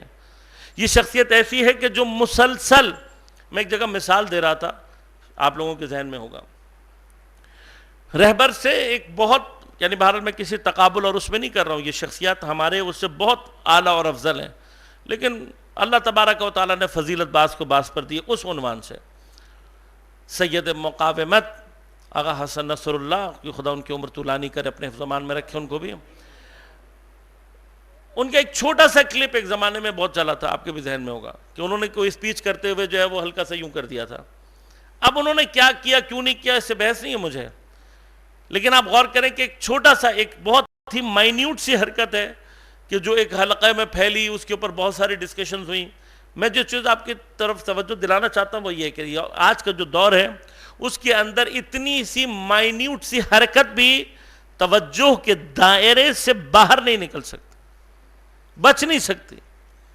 اب ایسی کنڈیشن میں جہاں کے پر دنیا کا تمام ترین دشمن کسی ایک ذات کو سینٹر کیے ہوئے ہو اور اس کی کسی ایک غلطی کو پکڑ کر اس کو ایگزیجریٹ کرنا چاہتا ہو، اس کو بڑھانا چاہتا ہو، اس کے ذریعے سے ہیوملیٹ کرنا چاہتا ہو، اپنی تمام تر کوششوں میں اگر ناکام ہے، اس کا معنی کیا ہے کہ 30 سالوں سے اس شخصیت سے کوئی ایک بھی غلطی ظاہر نہیں ہوئی ہے. یہ بڑا مرحلہ ہے, یہ بڑی بات ہے, توجہ کریں. یعنی یہ ذات مجھے اور آپ کو کیا پیغام دے رہی ہے؟ یہ ذات مجھے اور آپ کو پیغام یہ دے رہی ہے, اگر تم معصوم کے پیروکار بنو تو تم اس مرحلے تک آ سکتے ہو کہ تمہارے وجود سے کوئی غلطی سرزد نہ ہو. اگر معصوم کے ایک خادم کی کیفیت یہ ہے تو اب آپ اندازہ لگائیے کہ خود معصوم کس مقام پر ہوتے ہوں گے. ایک تجلی ہے, ایک سایہ ہے. یقیناً معصومین سے آپ کا کوئی مقایسہ اور کوئی مقابلہ نہیں ہے. آپ معصوم حقیقی خادم, حقیقی پیروکار, حقیقی شیعہ اہل بیت علیہ السلام کے اگر کسی کو کہلانے کا حق ہے, حضرت کا وجود ہے. اور آپ اپنے وجود سے بتا رہے ہیں کہ شیعہ ہونا علی کا کیسا ہوتا ہے. اب یہ قرآن غور کیجئے گا نا, یہ معجزہ ہے قرآن کا. یہ وہ مقام ہے کہ جو مجھے اور آپ کو سمجھاتا ہے کہ انسان اگر ڈیولپ ہو تو جب غور کیجئے گا, آپ اور ہم جب ڈیولپمنٹ کے مرحلے میں آتے ہیں تو یاد رکھیے گا کہ جب مادہ ڈیولپ کرتا ہے تو وہ چیز جو ہم اس سے ایکسپیکٹ کر رہے ہوتے ہیں وہ کیا ہوتی ہے؟ پریسیجن ہوتی ہے. جتنا آپ کا ڈیوائس پریسائز ہوتا ہے اتنا ڈیولپڈ ہوتا ہے. ایسا ہی ہے یا نہیں؟ پریسیجن ہے جو کہ آپ کو دیتی ہے نا, آپ کی ڈیوائس میں ایررز جتنے کم ہوتے چلے جاتے ہیں اتنا وہ ڈیوائس پاورفل ہوتا چلا جاتا ہے. اسی طرح سے اگر انسان کے اندر غلطیوں کا امکان کم ہونے لگے وہ ڈیولپ ہونے لگتا ہے. یہ ضروری نہیں ہے کہ آپ اس سے اور میں اور آپ اس سے کوئی معجزہ, کوئی کرامت دیکھیں گے تو پھر ہمیں سمجھ میں آئے گا کہ یہ کتنا پاورفل ہے. یہ ضروری نہیں ہوتا. بعض اوقات آپ اس کے ان حرکات و سکنات کے ذریعے سے بھی اس کو درک کر سکتے ہیں. اور کمال انسانی ہی یہ ہے کہ انسان زمین پر ایک ایسا انسان بن کر ظہور کرے کہ جس کو پروردگار نے ایک ایسی ذات بنا کر بھیجا ہے کہ اگر اس میں سے دین مائنس کر دو تو صرف ایرر ہی ایرر ہیں, اور جب دین کے ساتھ پلس کر دو تو پھر کوئی ایرر باقی نہ رہے. یہ دین کا معجزہ ہے. اور آپ ہی نہیں ہیں اس زمانے میں, یقیناً جو لوگ اپنے آپ کو اس فیلڈ میں رکھے ہوئے ہیں مراجع اعظام میں, اور بہت ضروری نہیں ہے کہ یہ تعلق اس کا جو ہے وہ صرف علماء سے ہو, علماء سے ہٹ کر بھی یقیناً ایسے افراد موجود ہیں. کون لوگ ہیں؟ وہ جو کہ دین کو سمجھ کر اپنے آپ کو ڈیولپ کر رہے ہیں. جیسے ہم سائنس کو اپلائی کر کے میٹر کو ڈیولپ کرتے ہیں, اسی طرح سے دین کی اپلیکیشن, دین کو اپلائی کرنا, اپنے وجود پر اپلائی کرنا, اپنے معاشرے پر, اپنے گھر میں, اپنے اطراف میں دین کی اپلیکیشن آپ کو اور ہمیں ڈیولپ کرتی ہے. لہذا اگر ہم چاہتے ہیں کہ ہم ترقی کریں تو مرحلہ کیا ہے؟ مرحلہ وہ. اب اس ڈیولپمنٹ میں جو چیز ہمیں سب سے زیادہ ضروری ہے وہ کیا ہے؟ کہ جو انفارمیشن ہے بعض چیزوں کے متعلق وہ اتنی قوی ہو کہ ہم اس کے اوپر ایمانی مراحل کو طے کر سکیں. لہذا اب وہ عالم ملکوت, وہ عالم غیب کہ جس کو ہم ڈیٹیکٹ نہیں کر سکتے, اس کے انسٹرومنٹ کا نام معصوم ہے. جس طرح سے ہم موبائلز کی ریڈیشنز کو ڈیٹیکٹ نہیں کر سکتے, ان کی ویوز کو ڈیٹیکٹ نہیں کر سکتے, وائی فائی کی ویوز کو ڈیٹیکٹ نہیں کر سکتے, ان میں سے کوئی ڈیٹیکٹر ہمارے پاس نہیں ہے. لیکن اگر ہم اس سے ریلیونٹ ڈیوائس یوز کریں گے تو ہم ڈیٹیکٹ کر سکتے ہیں. عالم غیب اور عالم ملکوت کا ریلیونٹ ڈیوائس معصوم ہوتا ہے. اب معصوم کا ایک اہم ترین کام کیا ہے کہ جب وہ عالم غیب اور عالم ملکوت کو ڈیٹیکٹ کر کے ہم اور آپ کو دیتا ہے تو اہم ترین کام اس کا یہ ہے کہ وہ مجھے اور آپ کو اس چیز کی خبر دے جس سے میں اور آپ بے خبر ہیں. اب وہ آ کر معصوم مجھے اور آپ کو بتاتا ہے کہ یہ دین اور دین کے اوپر عمل, اب اگر تمہارے اندر قیامت کا خوف ایجاد نہیں ہوگا, خدا کے عذاب کا خوف ایجاد نہیں ہوگا, تم ترقی نہیں کر سکتے. لہذا انذار نبی سب سے زیادہ امپورٹنٹ ہے. ابتدائی کام کہاں سے شروع کریں؟ انذار سے. کہاں سے بات شروع کرنی ہے؟ قیامت سے. قیامت میں کہاں سے بات شروع؟ کیوں قرآن نے قیامت کا تذکرہ اتنی شدت کے ساتھ کیا ہے, عذاب کا ذکر اتنی شدت کے ساتھ کیا ہے؟ اس لیے کہ قرآن ابتدائی ترین مرحلہ تربیت کیا ہے؟ خوف. یہ منفی خوف نہیں ہے, یہ مثبت خوف ہے. یہ وہ خوف ہے کہ جو ہمیں خدا کی معصیت سے بچانے کے لیے آیا ہے. جب تک انسان کے وجود میں یہ خوف صحیح معنی میں پیدا نہیں ہوتا وہ معصیت کو ترک کرنے کی مرحلے میں داخل کبھی بھی نہیں ہو سکتا. اور جب تک ترک معصیت حاصل نہ ہو انسان کبھی بھی تقوی کے مرحلے میں داخل نہیں ہو سکتا. اب یہ جو پیغمبر گرامی اسلام آ کر ہمارے اوپر آپ کے اوپر احسان کر رہے ہیں وہ کیا ہے؟ اپنی ذات میں, اپنی کیفیات میں غیب کے علم کا اظہار کر کے اور بہت ساری چیزوں کے ذریعے سے اتقان عطا کرنا، کسی چیز کے اوپر یقین کے مرحلے پر پہنچانا، سب سے بڑا کام نبی کا اور ائمہ کا یہ ہے کہ وہ ہمارے اندر خدا کے عذاب کا اتقان، یقین پیدا کریں۔ ہم اگر اس مرحلہ یقین میں داخل ہو جائیں تو پہلا جو شدید ترین ایفیکٹ ہمارے اوپر ظاہر ہوتا ہے وہ یہ ہوتا ہے کہ ہم خدا کی معصیت، خدا کی نافرمانی سے پرہیز کے مرحلے میں داخل ہوتے ہیں۔ یہ مرحلہ انذار ہمارے وجود سے ظہور کرے، ہم خود بخود مرحلہ بشارت میں داخل ہو جانا چاہتے ہیں۔ اب مرحلہ بشارت کا اصل مقصد کیا ہے؟ مرحلہ بشارت کا مقصد یہ ہے کہ آپ کو ان انعامات کے ذریعے سے وہ شوق ایجاد کر کے دیں کہ جو کی کثرت کو پیدا کر سکے، اطاعات میں آپ کو مستحکم اور پابرجا کر سکے۔ یہ مرحلہ ہے، لیکن یاد رکھیے گا جب تک مرحلہ انذار نہیں ہے، اگر آپ اس کے بغیر مرحلہ بشارت میں وارد ہو رہے ہیں تو آپ بہک جائیں گے، آپ اس مرحلے کو کبھی بھی درک نہیں کر پائیں گے۔ ہم حیران ہوتے ہیں، اتنے عرصے سے میں یہ عمل کر رہا ہوں، اتنے عرصے سے میں یہ نماز پڑھ رہا ہوں، ہماری نمازیں ظہور نہیں کرتی۔ کیوں نہیں کرتی؟ یہاں نماز ختم کی، وہاں غیبت کر دی، تو نماز اثر دکھائے گی۔ یہاں فلاں عمل انجام دیا، وہاں پر ٹی وی کھولے، سامنے سے گانے چل رہے ہیں، فحش حرکات سامنے آ رہی ہیں، ناچ آ رہا ہے، شیطان کا ایک پورا چرخہ ہے جو چل رہا ہے، دکھائے گا اثر؟ پورا دن روزہ رکھا اور جہاں افطار کا وقت نزدیک آیا پکوڑے رکھ کے ٹی وی کے سامنے بیٹھ گئے، کیا دیکھ رہے ہیں؟ لہویات، لغویات۔ تو روزہ اثر دکھائے گا؟ لعلکم تتقون۔ جو روزہ آپ کو ٹی وی سے نہ بچا سکے وہ آپ کے اندر تقوی ایجاد کرے گا۔ جو نماز آپ کو کیا کہہ رہی ہے؟ الصلاۃ تنہا عن الفحشاء والمنکر۔ یا نماز، ہاں مجھے کبھی کبھار یاد آتا ہے کوئٹہ میں بعض بدنام سینما جو ہوا کرتے تھے، ان کے اندر بھی ہوتا تھا کہ شو کے درمیان میں اذان ہوتی تھی، تو اس کو وہیں روک کر سارے باہر آ کے اپنے پٹو ڈال کر نماز شروع کرتے تھے، اور نماز ختم کی دوبارہ وہاں چلے گئے۔ اب مجھے بتائیے، آپ کے خیال سے یہ نماز واقع نماز ہے؟ ایک حرام کام کے درمیان سے نکل کر آئے ہیں، نماز پڑھی 5 منٹ اور اس کے بعد دوبارہ حرام کام شروع کر دیا، یہ نماز ہے؟ کیوں نہیں اثر دکھاتی؟ کیوں ہمارے اعمال کیوں؟ اس لیے کہ جب تک کیفیت انذار انسان کے اندر شدید نہ ہو۔ لہذا پیغمبر اکرم صلی اللہ علیہ وآلہ وسلم کہ جو ہمارے مربی کی حیثیت سے، جو ہماری تربیت کی حیثیت سے اس دنیا میں آئے ہیں، اس کے جو مراحل ہیں، اسی لیے جو کہا گیا کہ آپ کو بشیر و نذیر بالحق وما ارسلناک، آپ کو نہیں بھیجا بالحق بشیرا و نذیرا، بالحق، حق کے ساتھ۔ اس لیے کہ جو چیزیں اب ہم نے جو اپنے مرحلے کو طے کرنا ہے وہ یہی ہے کہ جن چیزوں سے، جن باتوں سے پیغمبر اکرم صلی اللہ علیہ وآلہ وسلم تربیت کہاں سے شروع کی جائے، اپنے آپ کو کہاں سے دین کی طرف متوجہ کیا جائے۔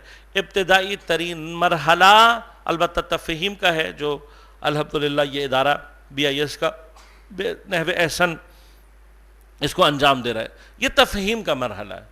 جب تفہیم کے مرحلے کو طے کر لیں تو تربیت کے مرحلے کا آغاز کہاں سے ہونا ہے؟ سب سے بنیادی ترین جو مرحلہ ہے وہ عذاب الہی پر یقین رکھتے ہوئے اور اس کی کیفیات کو بار بار اپنے اندر دہراتے ہوئے اور اس کے اوپر یقین کے مرحلے کو طے کرتے ہوئے یہ طے ہوتے ہیں، ایک دوسرے کا لازم و ملزوم ہے۔ اب میں چونکہ وہ بحث نہیں کر سکتا یہاں پر کہ ہم اس مرحلے کو کہ جب ہم نے عذاب نہیں دیکھا اس کے باوجود بھی درک کر سکتے ہیں، لیکن ائمہ نے ہمیں اس کا راستہ دکھایا۔ غالباً امام باقر علیہ السلام کا واقعہ، اللہم صلی اللہ علیہ محمد، کہ حضرت بچپن کا زمانہ ہے اور ایک تندور کے پاس کھڑے ہوئے ہیں اور تندور کی کیفیت کو دیکھ کر امام آنسوؤں سے رو رہے ہیں۔ جو شخص جانتا تھا اس نے آ کر پوچھا کہ مولا آپ گریہ کیوں کر رہے ہیں؟ آپ نے فرمایا یہ تندور مجھے قرآن کی دی، ایندھن کون ہے قیامت کے دن؟ انسان اور تو اس نے کہا کہ مولا، اب چونکہ عمر چھوٹی تھی اس وقت، کہا کہ مولا یہ تو بڑی لکڑیوں سے جلایا جاتا ہے نا، بڑے لوگ جو ہیں وہ جنت میں جہنم میں ان کا امکان سے آتا ہے. تو حضرت کے گریہ شدید ہو گیا. آپ نے فرمایا تم نے توجہ نہیں کی، بڑی لکڑیوں کو جلانے کے لیے پہلے چھوٹی لکڑیوں کو جلایا جاتا ہے. لہذا ہم جو اپنے آپ کو اس کیفیت غفلت میں، چھوٹا سا گناہ ہو گیا، پتہ لگا کہ سٹارٹنگ انجن قیامت کا بزرگوں کو ڈالنے کے لیے ہمیں بلا لیا جائے کہ آؤ ذرا ابتدائی آگ جلانی ہے، تمہاری ضرورت ہے. لہذا عزیزان من، جہاں کہیں پر بھی شیطان کے دو اہم کام، ایک یأس و نا امیدی پیدا کرتا ہے اور دوسرا غفلت ایجاد کرتا ہے. اور شدید ترین غفلت جو انسان کے اندر جو تباہ کن ہو سکتی ہے وہ قیامت کی غفلت. بہرحال چونکہ میرے پاس اب وقت نہیں ہے اس سے زیادہ، صرف اشارہ کر دوں. منفی اور مثبت خوف، شیطان کا کام ہے مثبت خوف کی نسبت غفلت ایجاد کرنا اور منفی خوف کی نسبت اسے شدید کرنا. لہذا یہ خوف کہ جی میں اگر یہ نیکی کروں گا تو مجھے کاروبار کیسا چلے گا.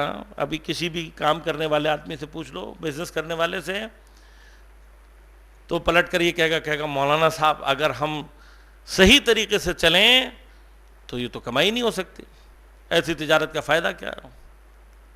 تعجب کا مقام ہے نا. خدا کہہ رہا ہے میں رازق ہوں، اور ہم کیا سمجھ رہے ہیں؟ ہم سمجھتے ہیں چور بازاری، چوری کرنا یہ رزق، یہ ہمیں رزق فراہم کرے گا. یہ ایمان کے چھوٹے چھوٹے مرحلے ہوتے ہیں.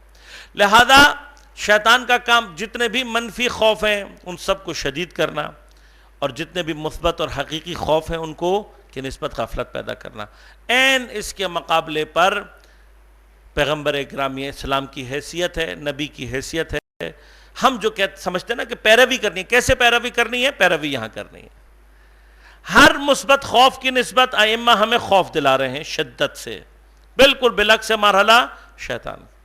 اور ہر منفی خوف کے مقابلے پہ کیا کہہ رہے ہیں؟ امید رکھو، ایمان رکھو، اس لیے کہ خدا موجود ہے، قادر اور قدیر ہے. لہذا جو ہم کہتے ہیں، یہ جو ہمارے ذہنوں میں ایک سوال ہوتا ہے ہاؤ ٹو فالو، کیسے فالو کیا جائے، تو فالو کرنے کا مقام عمل میں وہاں پر آتا ہے جہاں پر آپ کے سامنے یہ دو راہیں بنتے ہیں. ایک راستہ وہ ہے جو کہ نبی کا راستہ ہے، وہ راستہ ہے جس پر نبی ہمیں لے جانا چاہتے ہیں، اور ایک راستہ وہ ہے جس پر ہمیں شیطان لے جانا چاہتا ہے. دعا کرتے ہیں پروردگار کے حضور میں کہ پروردگار ہمیں دین کو سمجھنے اور اس پر عمل کرنے کی توفیق عنایت فرمائے. آغا قاضی عباس نقوی صاحب اپنے نورانی کلمات سے اس محفل کو منور کر رہے تھے. اگر حاضرین محفل میں کسی کے بعد کوئی سوالات ہیں تو اس موضوع سے متعلق تو وہ ضرور یہاں پر ان کو خوش آمدید کہا جاتا ہے اگر وہ سوال کرنا چاہیں تو. بہرحال میری کم سمجھی میں ایک سوال اگر اجازت دے تو، کہ جو لوگ مثال کے طور پہ جیسے آپ نے فرمایا کہ علماء اور دیگر حضرات جو ان منازل کو طے کر چکے ہیں اور ان کا کسی حد تک کوئی عالم ملکوت سے کوئی رابطہ برقرار ہوا یا مثال کے طور پہ انہوں نے کسی حد تک درک کیا اس چیز کو، کیا ان کا اس کو اظہار کرنا دوسرے لوگوں کے لیے تشویق کا باعث نہیں بنے گا؟ ان کے مطلب شوق پیدا ہو لوگوں کے اندر سے؟ دیکھیے بات یہ کہ جو مراحل ہیں وہ یہ ہیں کہ دین ہمیں جن مراحل میں داخل کرنا چاہتا ہے نا وہ مراحل ہیں جس میں ہم خدا کو عبادت کے لائق جانتے ہوئے عبادت کریں. ہم نے جو غلطیاں کی ہیں ان میں سے غلطی یہ ہے کہ ہم لوگوں کو دین کی طرف بلانا چاہتے ہیں ائمہ کے معجزات کے ذریعے سے. جب ہم ائمہ کے معجزات کے ذریعے سے بلانا چاہتے ہیں تو پھر کیا ہوتا ہے؟ ایک تقابل کی کیفیت پیدا ہو جاتی ہے. اب اس تقابل کی کیفیت میں کیا ہوتا ہے؟ آپ نے معجزہ بیان کیا، وہ اب چاہے وہ حقیقت ہو جانا ہو، چاہے اس کا حقیقت کو تعلق ہو جانا ہو، ٹھیک ہے نا. آپ مثلاً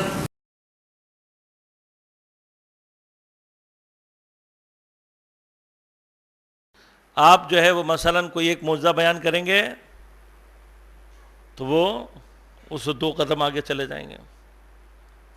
اب میں اس ٹاپک کو کھولنا نہیں چاہتا. پھر نتیجہ کیا نکلے گا؟ اب عوام کا کام ہے، اس نے تو ریفرنس ایسے بھی چیک نہیں کرنے ہوتے، اس نے حقیقت کے پیچھے تھوڑی جانا ہوتا ہے. آپ مثلاً آپ جو ہے وہ مولا کائنات کے متعلق در خیبر بیان کریں گے تو وہ اللہ کوئی کیلے کے چھلکے پہ سے پسلا کر دستگیر بنا دیں گے. اب آپ کچھ کر سکتے ہیں؟ اب چاہے وہاں کفر آتا ہو، چاہے وہاں شرک لازم آتا ہو، چاہے 1000 مسئلے لازم آتے ہوں، یہ مراحل ہیں، یہ مشکلات ہیں. خدا خود یعنی اہل بیت علیہ الصلوۃ والسلام نے بھی معجزات اس لیے نہیں دکھائے ہیں کہ لوگ معجزہ، میں اس بحث کر چکا ہوں ایک جگہ پر، کبھی موقع ملا تو. معجزہ بنیادی طور پر وہ لائف سیونگ ڈرگ ہوتی ہے جو مرنے والے کو دی جاتی ہے، جن کی ایمان، جن کی روحیں فوت ہو گئی ہوتی ہیں یا فوت ہونے والی ہوتی ہیں، کومے میں گئی ہوئی ہوتی ہیں، ان کو واپس زندہ کرنے کے لیے انجیکشن کے طور پہ لگایا جاتا ہے. جن کی روح سالم ہے، اب میں آپ کو کہوں آ جاؤ چل کے لائف سیونگ ڈرگ لگواتے، کتنے لوگ لگوائیں گے؟ لگوائیں گے آپ؟ لائف سیونگ ڈرگ ہے بھائی، زندگی بچاتی ہے. تو آپ یہ کہیں گے نا مولانا جب زندگی کو خطرہ ہوگا تب لگوائیں گے. ابھی اس وقت زندگی کو مینٹین، اور میں خود زندگی کو طاقتور بنا سکتا ہوں. ایمانی مراحل ایسے ہی ہیں.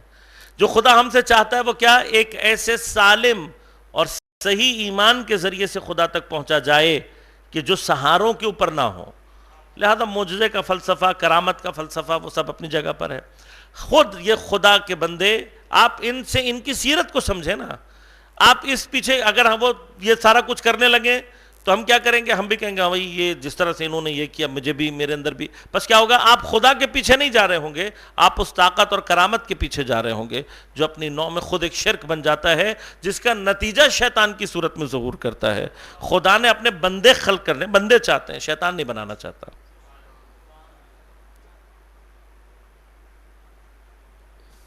دیگر ہمارے سوال کے لیے ایک بھائی یہاں پہ موجود ہے. السلام علیکم. علیکم السلام. مولانا صاحب، آپ سے ایک چھوٹا سا سوال ہے، لیکن سوال صرف اس لیے کرنے کی جسارت کر رہا ہوں کہ یہ میرے اندر کچھ الجھن پیدا ہوئی اس سوال کے لیے. تو سوال اس لیے یہ سوال ہے کہ آپ نے اس گفتگو میں ایک چیز فرمائی جو مجھے میرے لیے ذرا تھوڑا الجھن پیدا کر رہی تھی. آپ نے میٹر کی ترقی کی بات کری اور وہ بالکل صحیح ہے، لیکن مجھے شاید یہ غلط فہمی ہوئی ہے کہ میٹر تو ترقی نہیں کر سکتا، اس لیے کہ matter is not a living thing. Material science develop کر رہی ہے، اور مٹیریل سائنس ایک عقلی علوم ہے، اور جب عقلی علوم ترقی کرتے ہیں تو انسان کی عقل کے ساتھ ساتھ جب انسان کی روح ترقی کرتی ہے تو یقیناً وہ خدا کی طرف جائے گا، توحید کی طرف جائے گا، وحدانیت کی طرف جائے گا. تو یہ علوم آہستہ آہستہ سائنسی علوم بھی، مٹیریل سائنسز کے علوم بھی مٹیریل کی ترقی کے ساتھ ساتھ ہمیں خدا کی طرف لے کے جا رہے ہیں. اگر ایک سائنٹسٹ اپنی ایجادات، اپنے علوم کے ساتھ نماز پڑھنا اور توحید کی بھی بات کرنا شروع کر دے تو میرا خیال ہے کہ شاید یہ انسان کامل بن جائے گا جس کا مادہ اور روح دونوں ترقی کر رہے ہیں. تو بس آپ سے اجازت چاہتا ہوں، بہت معذرت، یہ میرا ایک مختصر سا سوال تھا. درست فرمایا آپ نے، لیکن تھوڑا سا اگر آپ توجہ کرتے تو میں نے آپ کی خدمت میں عرض کیا کہ ہم سائنس کے نہ مخالف ہیں نہ سائنس کے اگینسٹ بات کرتے ہیں، بلکہ سائنس ہمیں بہت سارے معاملات اور بہت سارے عقائد کو سمجھنے میں مدد دیتا ہے. یہ بھی میں نے آپ کی خدمت میں عرض کیا تھا.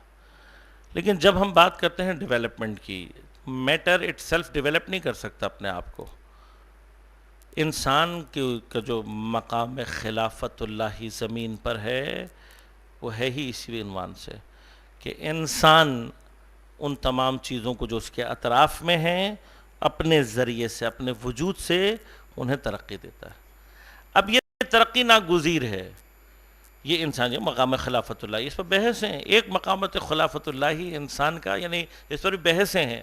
یعنی ایک مقام خلافت اللہ انسان کا وہ ہے کہ جو اس کو اس طریقے سے ودیت کیا گیا ہے کہ وہ اس کے اندر تکویناً موجود ہے. اور جب انسان کی تکوین کے اندر وہ موجود ہے، اب وہ چاہے خدا کو پہچانے نہ پہچانے، وہ خدا کو جانے نہ جانے، وہ اپنے وجود سے اپنی ضرورت کے لیے بھی جس وقت آگے کی طرف حرکت کرے گا، اس کی ہر حرکت میں اس کے اطراف اس کی اپنی ڈیولپمنٹ کے ساتھ ساتھ اطراف ڈیولپ کرے گا. اب اور کچھ نہ ہو، کم از کم اس کی عقل ڈیولپ ہوگی، اور کچھ نہ ہو اس کے اندر بہت ساری چیزوں کو اعتبار سے سمجھ بوجھ، اس کا شعور، اس کا ادراک، یہ سب ڈیولپ کرے گا. جب یہ ڈیولپ کرے گا تو آٹومیٹیکلی اس کے ساتھ جتنی بھی اشیاء ہیں، اشیاء اس کے ذریعے سے اپنے آپ، کیوں یہ سارے کے سارے جتنے بھی قوانین ہیں یہ موجود ہیں. ابھی آپ نے کشف کیا ہے، ابھی کشفیات کی دنیا میں آپ زیرو پہ بھی نہیں کھڑے ہوئے، جس کو آپ سائنس کہہ کر ہم یعنی بات کر رہے ہیں. ابھی آپ سائنس میں، ابھی ہم دنیا سے باہر نہیں نکلے ہیں. کتنی بڑی کائنات کتنی بڑی ہے، کتنے بڑے سیارے، ہمیں اور آپ کو کیا پتا اگلے سیارے پہ جا کے سائنس کے کون سے رولز اینڈ ریگولیشنز ہمیں اور آپ کو سمجھ میں آئیں گے؟ ہمیں کچھ نہیں پتا. ابھی سائنس میں بھی ہم کہاں کھڑے ہوئے؟ زیرو پہ کھڑے ہوئے. مراد یہ ہے آقا جان کہ جب ہم یہ بات کرتے ہیں، ہم ٹھیک ہے انسان چونکہ باعث ہی انسان ہے، میٹر نے اٹ سیلف ڈیولپ نہیں ہونا. علم، لیکن جو علم ہم حاصل کر رہے ہیں وہ ڈیولپ کس کو کر رہا ہے؟ آپ کے اندر کیا ڈیولپمنٹ کی ہے سائنس نے؟ مجھے بتائیے.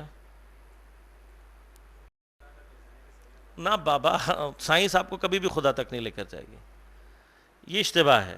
خدا تک دیکھیں، سائنس علم ہے، علم خدا تک آپ کو صرف اس مرحلے میں لے جا سکتی ہے جس کو علم الیقین کہتے ہیں.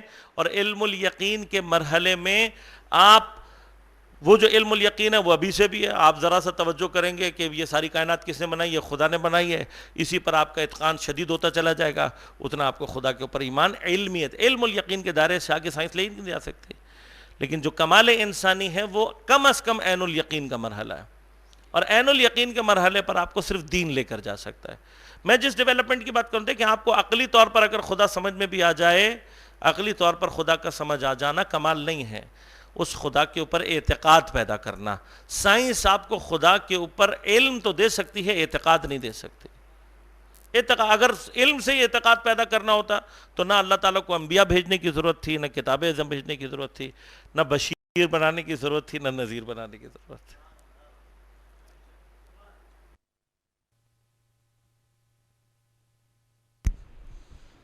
ایک سوال یہ خواتین کی طرف سے آیا کہ بچوں کو عموماً بچپن میں خدا کے عذاب سے خوف دلایا جاتا ہے، کیا ایسا کرنا درست ہے؟ اور اس کا طریقہ صحیح نہیں ہوتا ہمارا. اگر نہیں ہے تو پھر کیا کیا جائے؟ درست ہے، بالکل درست ہے، طریقہ صحیح نہیں. یہی وہ جگہ ہوتی ہے بچپن میں جہاں پر ہم نے بچے کے دل میں یا جن کا خوف ڈالنا ہوتا ہے، بھوت کا خوف ڈالنا ہوتا ہے، یا خدا کے عذاب کا خوف ڈالنا ہوتا ہے. مرحلہ کیا ہے کہ آپ خدا کے عذاب سے اگر بچے کو ڈرا رہے ہیں، سب سے پہلے تو آپ کی ڈائریکشن پازیٹیو ہونی چاہیے، صحیح ہونی چاہیے. نمبر 2، ڈرانا بھی اس حد تک ہے جتنا خود نبی نے ڈرایا نا، آپ نبی سے زیادہ ڈرانے لگتے ہیں. اور تیسرا اور سب سے زیادہ خطرناک مسئلہ، آپ بچے کو ڈرا رہے ہیں اور خود اس پر عمل کر رہے ہیں، جو کہ اس کی پرسنالٹی میں ایک اتنا شدید کانفلکٹ ایجاد کرتا ہے. ہاں، آپ جیسے ابھی مثلا خواتین نے سوال کیا، اس لیے ان کو کہہ رہا ہوں، جیسے آپ کاکروچ سے ڈرتی ہیں، ایسے ہی اگر آپ خدا کے عذاب سے ڈریں گی تو آپ کا بچہ بھی خدا کے عذاب سے اتنا ہی ڈرے گا. مسئلہ کیا ہے کہ ہم بچے کو کہتے ہیں تم جھوٹ بولو گے، تمہارے منہ میں پتہ نہیں کیا ہو جائے گا، اللہ تعالیٰ تمہارے قیامت کے دن تمہیں آگ میں ڈال دے گا، اور وہاں دروازے پر کوئی نہیں ہے. کس قدر بڑا کانفلکٹ اور ہم اس کے اندر کریٹ کرتے ہیں، ہمیں اندازہ نہیں ہے. بس صحیح ہے، ہونا ایسے ہی چاہیے، لیکن پہلے کیا اپنے اوپر اس کو، مثلا میں عذاب الہی، جھوٹ بولنے کے بعد میں کانپتا ہوا اپنے بچے کو دکھائی دوں گا، تب میرا بچہ یقین کرے گا. لیکن اگر میں خود اس کو جھوٹ کی ترویج کر رہا ہوں تو پھر نہیں ہوگا.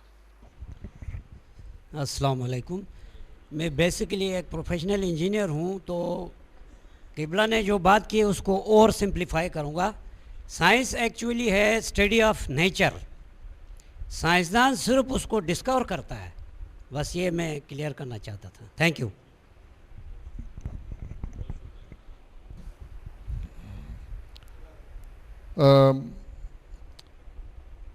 یہ شاید پوچھنا چاہ رہے ہیں کہ short term tips for developing complete faith in Allah.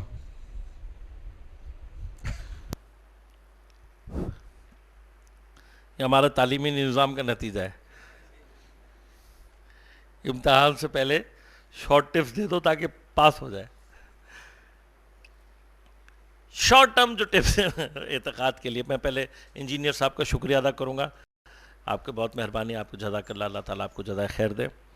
Short term tips جو ہیں وہ صرف یہ ہیں کہ آپ کی خدمت میں عرض کیا کہ سب سے امپورٹنٹ ترین چیز جو ہے وہ یہ ہے کہ ہم اپنے اندر قیامت کا جو عقیدہ ہے اس کو ڈیولپ کرنے کی کوشش کریں. قیامت کے بارے میں پڑھیں, اس سے ریلیٹڈ کتابیں ہیں, کچھ کتابیں ہیں مثلا جیسے شیخ عباس قمی کی منازل الآخرہ ہے, آیت اللہ عباس قوچانی کی کتاب سیاحت غرب ہے, شہید دستگیب شیرازی کی استعاذہ ہے. یہ کتابیں ان کا مطالعہ کریں تو جو روایات ہیں, اور پھر بار بار اپنے آپ کو تلقین کرنا, بار بار یقین. قرآن کو بار بار پڑھنے کا حکم کیوں دیا گیا ہے, اس کی بھی ایک وجہ یہی ہے کہ جو چیز آپ ریپیٹڈلی پڑھتے سنتے ہیں وہ آپ کے وجود کے اندر اتقان, یقین کو ڈیولپ کرتا ہے اور اسٹرینتھن کرتا ہے.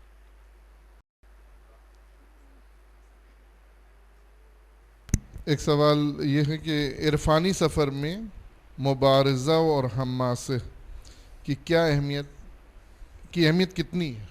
اللہ اکبر.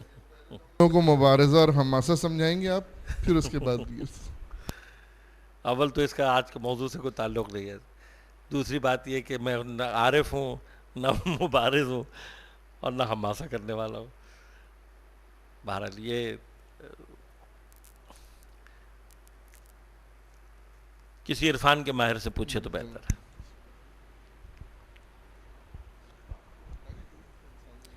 قبلہ ایک شعر آپ ہے کہ ہم ایسے اہل نظر کو ثبوت حق کے لیے اگر رسول نہ ہوتے تو صبح کافی تھی. اور دوسرا جوش ملی آبادی کا ایک فرماتے ہیں کہ ملا جو موقع تو روک دوں گا جلال روز حساب تیرا, پڑھوں گا رحمت کا وہ قصیدہ کہ ہنس پڑے گا عطاب تیرا. اس حوالے سے قبلہ اگر کچھ فرمائیں تو بہت مشکور ہوں. اللہ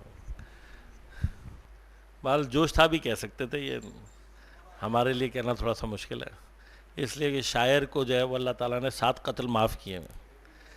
شاعری کی جو دنیا ہے آقا جان, وہ چونکہ تخیلات کی دنیا ہوتی ہے, شاعری کی دنیا. کیوں قرآن شعر نہیں ہے, کیوں پروردگار فرماتا ہے کہ ہم نے اپنے نبی کو شعر نہیں سکھایا؟ اس لیے کہ شعر کی جو دنیا ہے وہ دلیلیت کے اعتبار سے سب سے ضعیف دنیا ہوتی ہے. اگر قرآن کو شعر جس لمحے آپ قرآن کو شاعری مانیں گے, قرآن اپنی دلیلیت سے خارج ہو جائے گا. تو چونکہ شاعر کو تصورات و تخیلات کی دنیا میں آگے تک جانے کی اجازت ہے. ایک واہ جو ہے وہاں پہ شاید جناب جبرائیل بھی کر دیں گے جناب شیخ جوش ملی آبادی کے بعد. تو واہ کرنے کے بعد ہوگا یہ کہ جو حساب کتاب بچ جائے گا وہ پورا ضرور ہوگا. اس سے خلاصہ بہرحال آسان کام نہیں ہے. جب تک ہمارے حسنین بھائی ایک سوال لکھ رہے ہیں, یہ واہ سے متعلق ایک سوال کروں کہ کسی نے بیان کیا کہ یہ واہ اور آہ بھی خدا کے ناموں میں سے کچھ نام ہے. جی بعض روایات میں آیا ہے معنی الاخبار میں ایک روایت کو بیان کیا گیا ہے, لیکن آہ جو ہے وہ بیمار کی آہ کو کہا گیا ہے. جو بیمار آہ کرتا ہے اس آہ کے بارے میں کہا گیا ہے.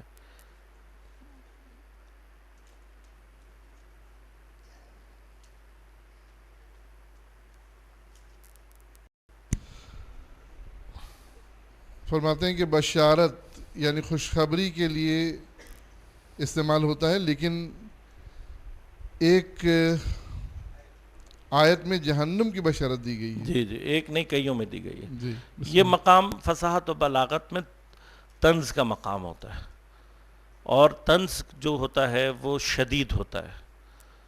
یعنی جو اللہ تبارک و تعالیٰ, اب آپ تصور کریں کہ کسی ایسے مقام پر آئے کہ جہاں پر خدا طنزاً ان کو کہے کہ ان کو عذاب کی خوشخبری دے دو, تو وہ مقام شدت کو بیان کر رہا ہوتا ہے.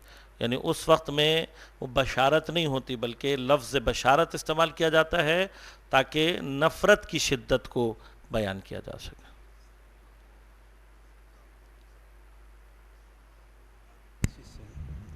السلام علیکم. وعلیکم السلام ورحمۃ اللہ.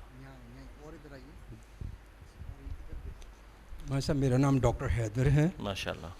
ایک سوال میرا یہ ہے کہ جب آپ نے سائنس اور دین کے بارے میں بات کی تو ویسے ڈاکٹر میں اپنے تھوڑا سا علم میں اضافہ کرنا چاہتا ہوں آپ سے ماشاء اللہ کہ مولا کا فرمان ہے من عرف نفسه فقد عرف ربه. اسی طرح سے کہتے ہیں کل نفس ذائقۃ الموت. تو نفس کو موت آنی ہے, روح کو اور جسم کو موت نہیں آنی. تو بحث ڈاکٹر میں یہ پوچھتا ہوں کہ جیسے روح جو ہے law of conservation of energy کے تحت وہ تو اپنے مقام کی طرف عدول کر جائے گی, اور اسی طرح جسم law of conservation of matter کے تحت وہ اپنے عناصر میں مل جائے گا. پھر نفس کا کیا اس کا, کیونکہ نفس کو مولا نے ایک مرتبہ بتایا کہ یہ نفس جو ہے یہ دروازے میں جو قلابہ لگا ہے اس کی مثال اس قلابے کی ہے. اگر اس قلابے کو, اس قبضے کو ہم نکال دیں تو دروازہ اور دیوار سے الگ ہو جائے گا. تو اس نفس کی مثال قلابے کی ہے.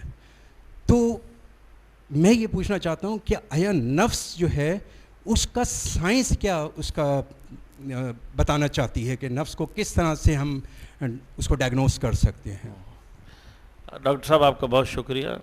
سوال آپ کا پیچیدہ ہے, اس کے اوپر تو کم از کم 1 مہینے لیکچر ہو تو پھر بات سمجھ میں آتی ہے. پیچیدہ ترین جو بحث ہے وہ نفس کی بحث ہے, لیکن میں کوشش کرتا ہوں اب کہ میں کیا کر سکتا ہوں, مجبوری ہے میری بھی. دیکھیے میں جب جسارت نہیں کرنا چاہتا, تھوڑی سی توجہ فرمائیے گا. روح کا تعلق جو ہے وہ نان میٹیریل سے ہے. مثلا knowledge is it energy? Knowledge energy ہوتی ہے, انرجی ہوتی ہے نالج, کنفرم ہے آپ کو؟ کون سی انرجی ہوتی ہے نالج, ذرا بتائیے مجھے. نہیں ہے. دیکھیے نالج انرجی نہیں ہے نا, نالج اٹس ناٹ انرجی. نہیں, میں ابھی پہلے آپ سے نالج کی بات کر رہا ہوں پہلے میں, ٹھیک ہے. یہ جو محبت ہوتی ہے یہ کیا چیز ہوتی ہے؟ میٹر ہے, نان میٹر ہے؟ ہاں, بیسیکلی روح نان مٹیریل. جب ہم نان میٹر کہتے ہیں تو it is not related to energy. So آپ اس کے اوپر مثلاً اس کا جو انرجی کا لا آف کنزرویشن ہے اس کو آپ اس کے اوپر اپلائی کریں. It has nothing to do with matter اور اینی آف اٹس کائنڈ, چاہے وہ انرجی کی فارم میں ہو چاہے وہ میٹر کی فارم میں ہو. کوئی تعلق نہیں ہے روح کا ان سے. روح ایک نان مٹیریل, نان مٹیریل پھر اپنے پیچھے پورا وہ ہے. اسی لیے ہم کہتے ہیں بعض اوقات کہتے ہیں کہ سائنس یہ سلسلہ چل رہا ہے, ہم اس سے آگاہ بھی ہیں, ہوتا بھی ہے. دیکھیے سائنس کی ایک لمیٹیشنز ہیں. سائنس کی لمیٹیشنز, اگر یہ لمیٹیشنز نہ ہوتی, میں نے ابھی بھی یہ کہا, تو خدا کو اپنے رسول بھیجنے کی ضرورت نہیں تھی.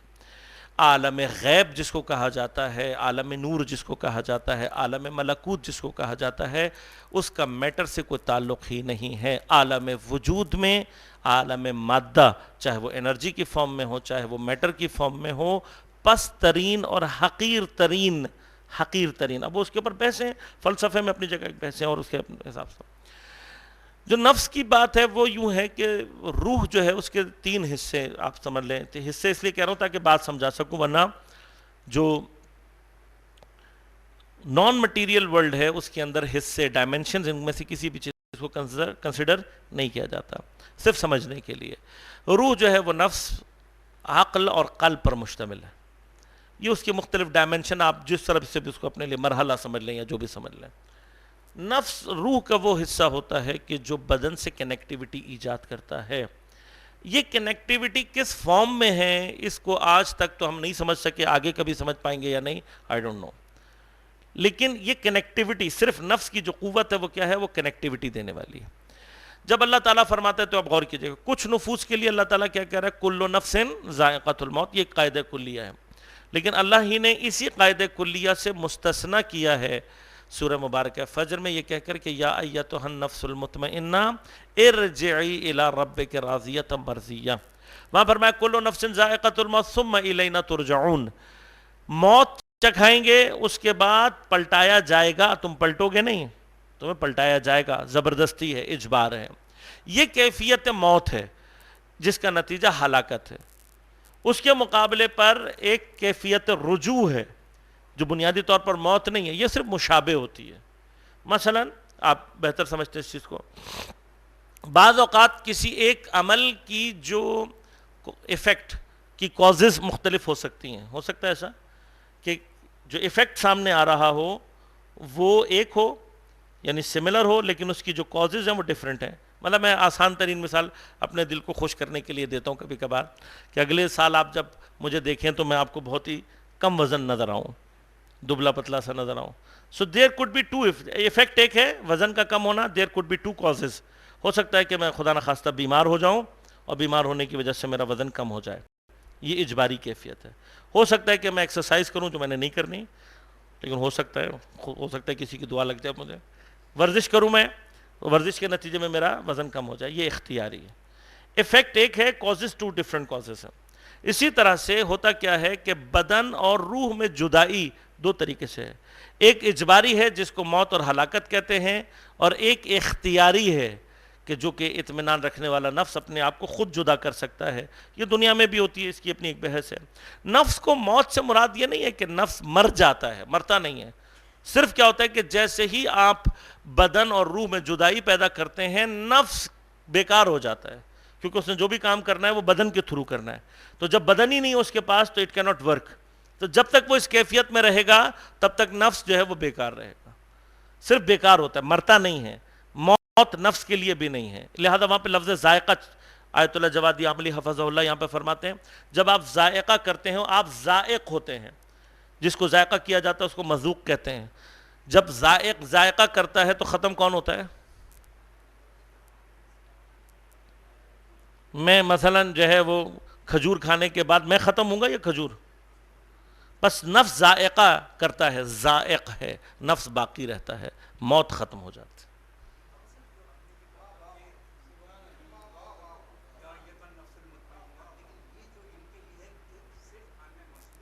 نہیں ضروری نہیں ہے. نہیں نفس مطمئنہ کے لیے ضروری نہیں ہے کہ وہ صرف ائمہ کا ہو. نہیں وہ ٹھیک ہے, آپ بات درست فرما رہے ہیں, لیکن یہ مقصد صرف ان کے لیے, حتیٰ علماء عرفاء میں مرگ اختیاری کی بحث ہے پوری. عارف اس مرحلے میں پہنچتا ہے کہ اپنے اوپر موت کو طاری کر لیتا ہے. نہیں وہ یہ نہیں ہے بحث نا, میں عرض کر رہا ہوں کہ یہ جو مرگ اختیاری ہے حتیٰ عرفاء اس مرحلے تک پہنچ سکتے ہیں, مومن کر سکتا ہے اپنے لیے, کوئی ایسی چیز نہیں ہے. اللہ تعالیٰ سے دعا ہے کہ انشاءاللہ آپ سب کا یہاں آنا بطور عبادت قبول فرمائے. جو ذکر یہاں ہوا اس کا سننا, اور جن لوگوں نے ذکر کو کیا انشاءاللہ اس کو قبول فرمائے.